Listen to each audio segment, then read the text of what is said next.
onako kao češeš za uš. Ajde, Andrija, moj, pa di ti živiš? Ovo su ti gargaše, ovce su se samim bunase od ovaca samim češljama. Moj Andrija. A teta Maše, pošto evo, ja mislim da je ovo za ono tepih, znate? Za ono upna tepih, znate? A možeš i dobro nalijevat nekoga, kao malo gruđa kada... Molim? Šta je tebi? Ovo ti se ušu kudilja zove. Kad ti se gargaša vuna izgargaša iz češlja, onda se lipu na kudilju namota. To ti je to moj Andrija. Naše su ti babe lipo od toga pravile džempere, bičve. Sve su radile od toga. Nije bilo ko sada kup. Teta Mače, pa što je ovo? Pa ja mislim da je ovo kao mišolovka za miša.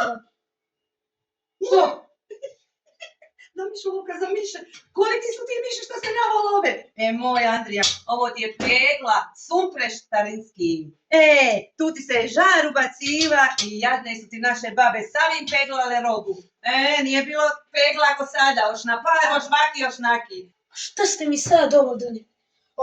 Neki bokal za vodu i ovo nešto tamo na drvenu čašu, pa nemam pojma. Ma daj, Andrija moj, pa nije to nekad bilo čaša ako što ima sada svak svoju čašu, nego ti je bila bukara, iz nje muški pili vino. Uvidu ti čak ima družba bukaraša.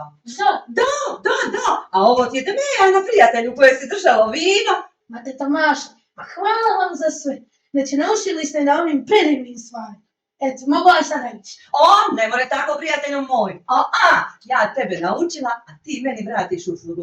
Malo pobrišeš te ti Maše, ovaj školski muzej treba očistiti. Ja metem, ti brišeš. Stričo moja, tako ti je. Dobro. Lipo, podigni